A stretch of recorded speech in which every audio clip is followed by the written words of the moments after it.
Halo, balik lagi di video terbaru saya. Kali ini kita membuat bolu karamel atau bolu sarang semut.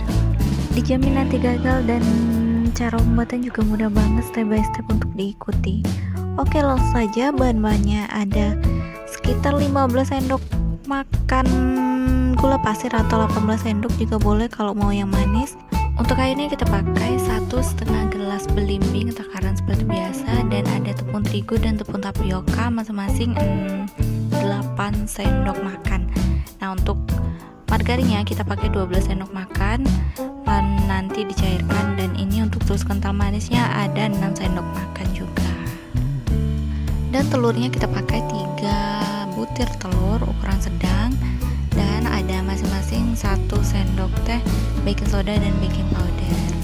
Nah, langsung saja kita buat karamelnya dulu ya. Kita bisa pakai wajan biasa atau anti lengket seperti ini. Nah, kalau anti lengket kita diemin aja gula pasirnya sampai karamelnya keluar seperti ini.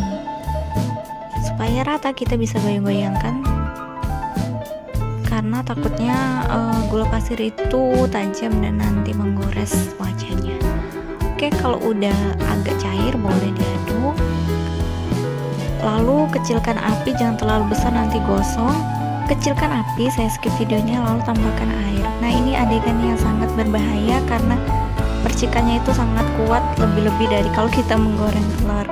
Misalkan pakai ceret atau pakai wajan atau tempat yang jaraknya agak jauh supaya nggak memuncrat kena tangan, panas banget ini. Oke, tambahkan air dan aduk sampai mendidih, lalu diamkan sampai dingin ya. Nah, berikut bahannya udah saya siapkan serapi mungkin supaya kita mudah untuk mencampurnya nanti.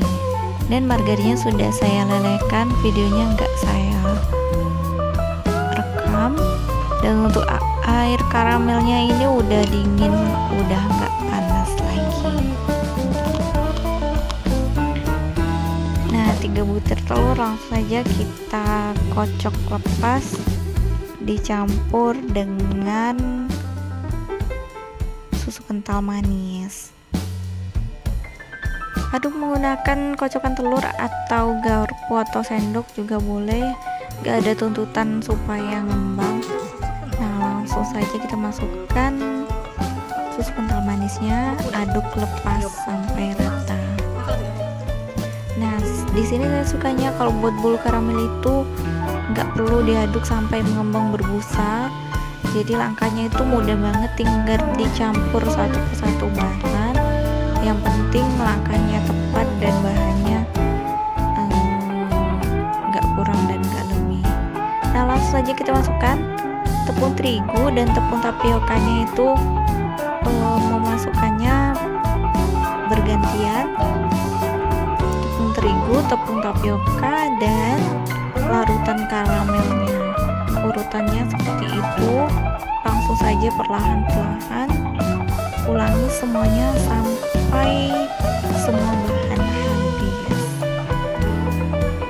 Nah, kalau misalnya punya asisten lebih mudah, kita ayak aja supaya merata, nggak ada yang mengumpul dan bergelinding di airnya.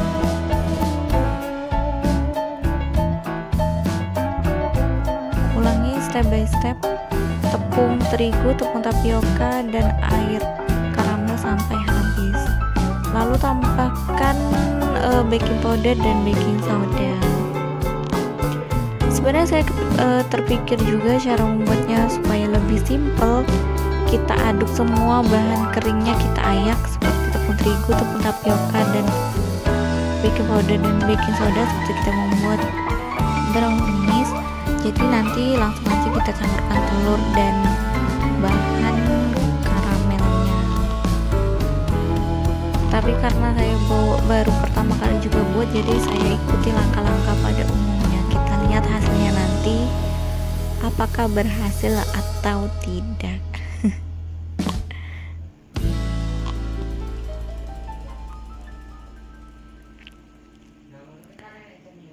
Aduk terus sampai rata ya, jangan sampai ada yang menggumpal. Kalau bisa sih disaring atau diayak supaya rata.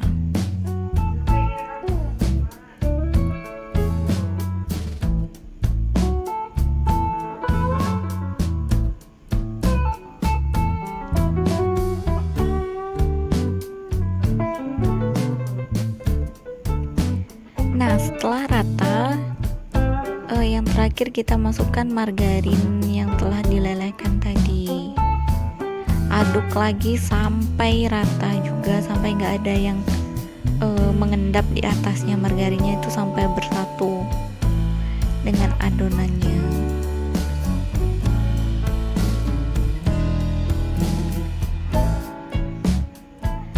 Atau bisa juga kita pakai blender sih sebenarnya, atau pakai mixer supaya gampang.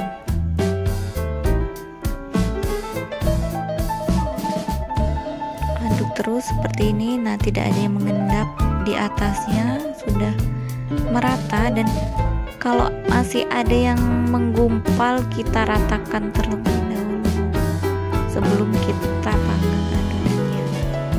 Nah, udah rata, kira-kira udah nggak ada yang menggumpal lagi, langsung kita masukkan ke loyang dan kita oven selama kurang lebih 45 menit atau 50 menit.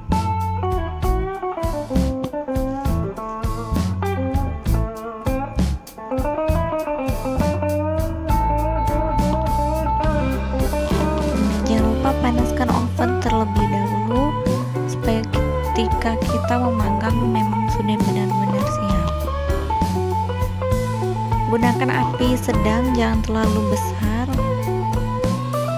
dan jangan terlalu kecil. Seperti ini hasilnya. Nah, berikut hasilnya. Langsung saja kita tuang di tempat supaya mudah untuk dipotong. Ayo, penasaran seperti apa hasilnya?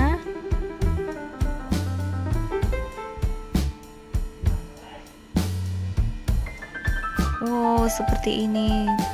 Ternyata agak lengket karena saya kurang nambahin tepung atau margarin tadi di loyangnya. Langsung kita potong. Kita lihat teksturnya. Nah, seperti ini, cantik banget. Hasilnya sangat bagus, lembut dan kenyal dan bersarang seperti kue sarang semut pada umumnya. Berhasil.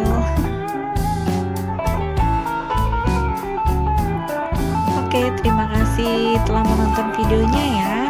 Silahkan dicoba di rumah. Kalau misalkan berguna, silahkan di like dan di subscribe video saya. Terima kasih. See you next video ya.